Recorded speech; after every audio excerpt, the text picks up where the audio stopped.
ദീപാവലിയുടെ അന്ന് ചേട്ടൻ്റെ പിറന്നാളായിരുന്നു. പിറന്നാളിനന്ന് വൈകിട്ട് നമ്മൾ അമ്പലത്തിലേക്ക് പോകാൻ വേണ്ടിയിട്ട് ഇരിക്കുകയാണ്. അപ്പം നമ്മളിപ്പോൾ കൊച്ചിയിലാണ് കേട്ടോ. അതിൻ്റെ വിശേഷങ്ങളും കാര്യങ്ങളൊക്കെ നമ്മൾ പുറകാലെ പറയാം. അപ്പം നമ്മൾ ഇറങ്ങിയ സമയത്ത് തന്നെ നല്ല അത്യാവശ്യം നല്ല ദൂരെ നിന്ന് നല്ല രീതിയിൽ മഴക്കാരും കാര്യങ്ങളൊക്കെ വരുന്നുണ്ടായിരുന്നു. ഇവിടെ 2-3 ദിവസമായിട്ടും ഉച്ച കഴിഞ്ഞിട്ട് നല്ല മഴയും കാര്യങ്ങളൊക്കെയാണ്. അങ്ങനെ നമ്മൾ നേരെ ചോറ്റാനിക്കര അമ്പലത്തിലേക്കാണ് കേട്ടോ പോകുന്നത്. അവിടെ വീടിൻ്റെ അവിടെ നിന്ന് ഒരു 3/4 മണിക്കൂറേ ഉള്ളൂ ചോറ്റാനിക്കര അമ്പലത്തിലേക്ക്. നമ്മളൊരു 5 മണിയൊക്കെ കഴിഞ്ഞപ്പോഴാണ് ഇറങ്ങിയത്. ഇപ്പോൾ സമയം ഒരു 5:30 കഴിഞ്ഞിട്ടേ ഉള്ളൂ.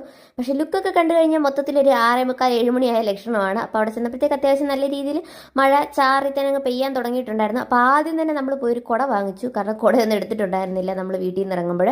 അങ്ങനെ ക്ലോക്ക് റൂമിൽ വന്നിട്ട് ചെരുപ്പും കാര്യങ്ങളൊക്കെ അവിടെ കൊടുത്തിട്ട് നേരെ നമുക്കിനി അമ്പലത്തിൽ ദർശനം നടത്താൻ വേണ്ടിയിട്ട് കയറാം. അങ്ങനെ നമ്മളതേ അമ്പലത്തിലേക്ക് നടക്കുകയാണ്. വലിയ തിരക്കും കാര്യങ്ങളും ഒന്നും ഇല്ലായിരുന്നു വൈകിട്ടായതുകൊണ്ട് തന്നെ. ദീപാവലി ആണെങ്കിലും അത്യാവശ്യം തിരക്കും കാര്യങ്ങളൊക്കെ ഉണ്ടായിരുന്നുള്ളൂ. വലിയ ഉന്തും തള്ളും ഒന്നും ഉണ്ടായിരുന്നില്ല. നമ്മൾ നന്നായിട്ട് തൊഴുതിട്ട് ഇറങ്ങി ഒരു കുപ്പി പായസമൊക്കെ വാങ്ങിച്ചപ്പോഴത്തേക്ക് എല്ലാവരും ദീപാവലി ദീപങ്ങളും വിളക്കുകളും കാര്യങ്ങളും ഒക്കെ കത്തിച്ച് നല്ല അടിപൊളിയാക്കിയിട്ട് ഒരു വിളക്കൊക്കെ കത്തിച്ച് നല്ലൊരു അറ്റ്മോസ്ഫിയർ ആയിരുന്നു കേട്ടോ. കാണാൻ തന്നെ നല്ല രസമായിരുന്നു. പാട്ടും കാര്യങ്ങളും ഒക്കെ ആയിട്ട് നല്ലൊരു അമ്പലത്തിലൊക്കെ വരുമ്പോൾ സന്ധ്യയ്ക്കുള്ള വിളക്കുകളൊക്കെ കത്തിച്ച് നല്ല എല്ലാം കൂടെ ഒരു പോസിറ്റീവ് വൈബ്. അതുവരെ എല്ലാം ഓക്കെ ആയിരുന്നു. പെട്ടെന്നായിരുന്നു കൊച്ചിയിൽ അത് സംഭവിച്ചത്, മേഘവിസ്ഫോടനം. പിന്നെ സംഭവിച്ചത് എന്താണെന്ന് പറയുന്നില്ല. ഇതായിരുന്നു സംഭവം. എല്ലാം ഷടപടയെന്നായിരുന്നു എന്ന് പറയുന്ന പോലെ ആയിരുന്നു കേട്ടോ പിന്നീടുണ്ടായ സംഭവങ്ങളും കാര്യങ്ങളും ഒക്കെ.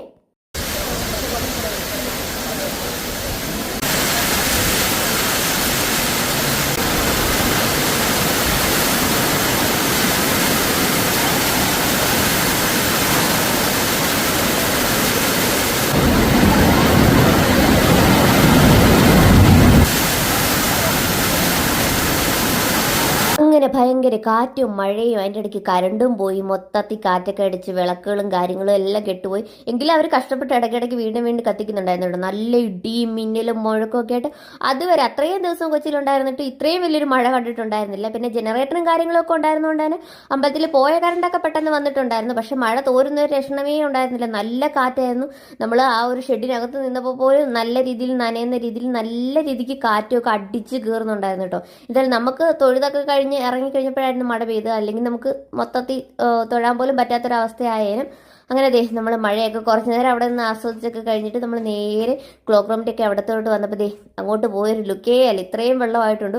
കുറച്ചുകൂടെ കഴിഞ്ഞ് കഴിഞ്ഞാൽ മുട്ടറ്റ വെള്ളമാവും. എന്തായാലും മഴ തോരുന്ന ലക്ഷണമൊന്നും ഇല്ലാത്തതുകൊണ്ട് മഴയത്ത് തന്നെ നമ്മൾ നടന്നു വന്ന് കയറി അത്യാവശ്യം നല്ല രീതിയിൽ നനയൊക്കെ ചെയ്തു.